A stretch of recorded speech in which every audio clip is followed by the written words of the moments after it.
In today's video, I'm going to teach you how to apply overpayment to invoice in Xero.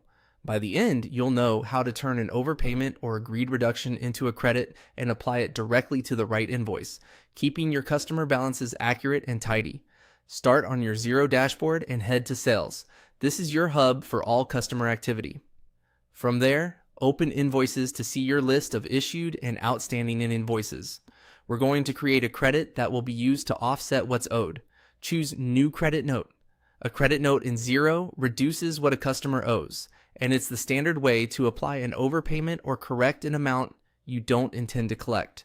First, select the correct contact so the credit links to the same customer as the invoice you're adjusting.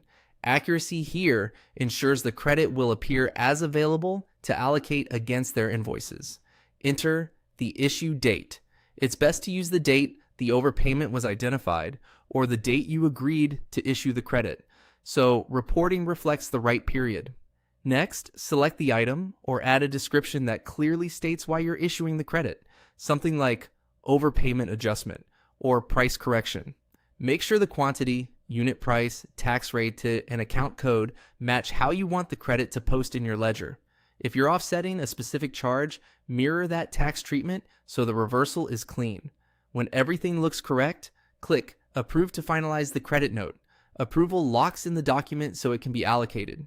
If you tweak any details or Xero prompts you to confirm changes, click Update to save and ensure the credit is ready to use. Now allocate the credit to the invoice. In the credit allocation screen, locate the open invoice you want to reduce and enter the amount to credit. You can apply the full credit if it exactly matches the overpayment, or a partial amount if the credit is larger than the remaining balance. Xero will show you the updated invoice balance so you can double check the impact. Finally, click Allocate Credit to complete the process. You'll see the invoice balance drop by the credited amount, and if any credit remains, it will stay available for future allocations. That's it. Your overpayment is now properly applied. A quick tip as you review your work: confirm the tax rate aligns with the original charge, add a clear reference on the credit note for audit trail, and verify the customer's statement reflects the new balance. This keeps your books consistent and your customers' accounts easy to understand.